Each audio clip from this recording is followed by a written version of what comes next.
You, Chairman Stauber, Mr. Ned, good morning. Good to see you. Thank you for holding this hearing. And I didn't know there was so much oil and gas exploration in Nevada. I do know there's a lot of mineral exploration, and it's hard to get a permit to do mining there as well. And Nevada is obviously blessed with a lot of mineral resources that would be critical to developing any kind of green infrastructure, unless we wanted to continue sending money to communist China, who's commanding the production of minerals and elements around the world. But I've got more of a procedural question, Mr. Ned. Do you plan to follow the changes made to NEPA in the Fiscal Responsibility Act? Yes, Congressman. So what is the Bureau doing to ensure that EISs are approved in 2 years and EAs are approved in 1 year? As we prepare those documents, certainly intend to follow the law and looking to see how we can add adequate resources and take the appropriate steps. So do you have a timeline? Are you going to be, you have EAs and EISs that are over the 2-year mark that you're working to get them approved immediately? Congressman, I don't have a list with me here, but again, looking at those EIS and those EA and just give me a couple of examples. Maybe not a list, but tell me a couple of examples of languishing permits that you're working on to make sure they're approved as soon as possible. Well, again, there's a number of them in the hopper right now. And can you list one of them? Well, again, we have the Rock Spring EIS that has been going on way before this legislation was passed, but we're working, again, it's out in draft, and we're working to move that as expeditiously as we can. I was in New York City yesterday dealing with the Park Service, and they want to build a migrant camp on national park land. And they basically said they're waiving NEPA, don't need NEPA to build a migrant center. So it's amazing to me how when there's one objective, NEPA's really important. When there's another objective, it's really not that big of an issue. But also 2 weeks ago, the department revoked 7 leases in the Arctic National Wildlife Refuge, which will push back the production in AMWR. So and I guess you're speaking on behalf of the administration, would you rather us develop oil and gas in AMWR or overseas in countries like Saudi Arabia or Russia, or just not develop it at all?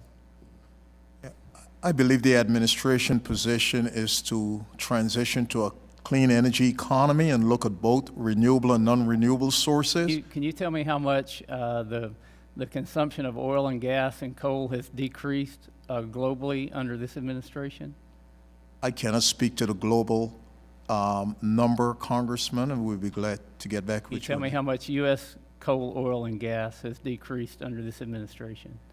Well, I don't know if it's what we said decrease. What I will say, it's a less than 2%. I think when we look at some of the numbers, we're producing about 8.8% of gas from the federal land and about 14% in oil. And I don't have those numbers in my head from previous years. One number that I saw just recently was that globally there was a new record set for the consumption of coal. 10.4 tetrawatt hours of electricity were produced from coal globally.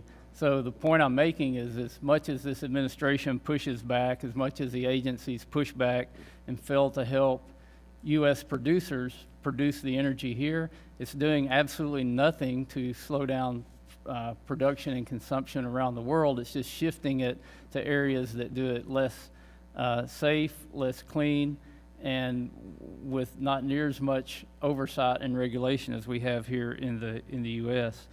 The BLM's recent onshore oil and gas proposed rule would significantly change bonding for oil and gas on federal lands.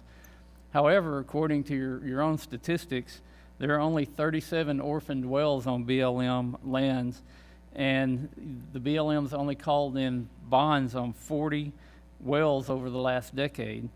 The data seems to show that BLM is doing a good job preventing orphaned wells currently, so why is the department proposing such a radical change that will be devastating for small businesses?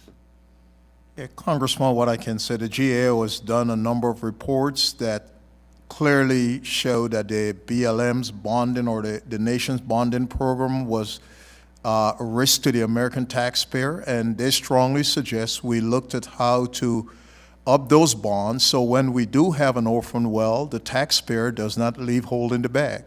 And so we're looking at those bonds that has not been adjusted for years and adjusted for inflation. We're proposing in the rule, and it's just a proposal right now, to raise those bonds so the American taxpayer doesn't have to pay for those. Do you think 37 orphaned wells across the BLM is a dramatic number? Again, 37 orphan well that have thousands of idle wells that, again, if proactively, instead of BLM has been working proactively to ensure that idle wells doesn't become orphan well, but when they do, ensuring there's bonds so the American taxpayer doesn't have to pay that bill. I'm out of time, Mr. Chairman. I yield back.